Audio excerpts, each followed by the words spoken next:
The evening sun dipped low, casting long shadows across the living room floor. Beautiful Spirit and I had spent the day playing our favorite game, hide and seek. I always tried to be clever, slipping behind doors, crouching under tables, even sneaking into closets. But no matter where I hid, she always found me, her nose leading the way, as if she could smell my very heartbeat. Each time, she'd pounce with joy, her tail wagging furiously, before she showered me with sloppy kisses, and I'd collapse in laughter, her excitement contagious. It wasn't just a game. It was our moment, a reminder of the bond we shared, something deeper than words could ever explain. The game had been going on for hours now, and despite my best efforts, I couldn't outwit her. As I crouched behind the sofa, barely containing my laughter, I heard her paws tapping across the hardwood floor. It was only a matter of time. The moment she rounded the corner, her eyes locked on mine. She raced toward me, her whole body practically vibrating with excitement. "How do you always find me?" I asked through the laughter, lying back as she jumped on me, licking my face with abandon. In those moments, I felt invincible. There was nothing that could break the connection between us. Every time I thought I could hide from her, she reminded me that nothing could keep her from me. I reached up to scratch behind her ear, and she nuzzled her head into my hand as if to say she felt the same. But then a thought crept into my mind, one that hadn't occurred to me before. She always found me.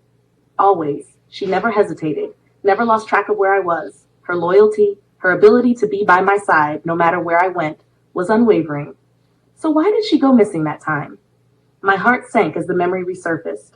Weeks ago, Beautiful Spirit had vanished for hours. At the time, I had convinced myself she'd wandered off. But now, as I stared into her soulful eyes, I couldn't shake the nagging feeling that something wasn't right. She would never have left me by choice. A chill ran down my spine. I sat up, looking at her more closely. "You were taken, weren't you?" I whispered. Beautiful Spirit's eyes widened, her tail still wagging, but her gaze now heavy with an unsettling depth. I could see it, the faint trace of fear in her eyes, the subtle twitch of her ears, as if she were trying to push away a haunting memory. It was like she was silently pleading with me, urging me to understand. My breath caught in my throat. The room seemed to close in around me, the shadows lengthening as if echoing the darkness of my thoughts. Beautiful Spirit hadn't just gone missing. Someone had taken her from me. And as I looked at her, a new wave of dread washed over me. If someone had taken her once, what was stopping them from taking her again? My heart raced as I realized the depth of the danger that lurked beyond our happy moments. In the dim light, the revelation felt like a cold hand gripping my chest. I was left with a shattering uncertainty, one that gnawed at the edges of my peace and left me questioning how safe we truly were.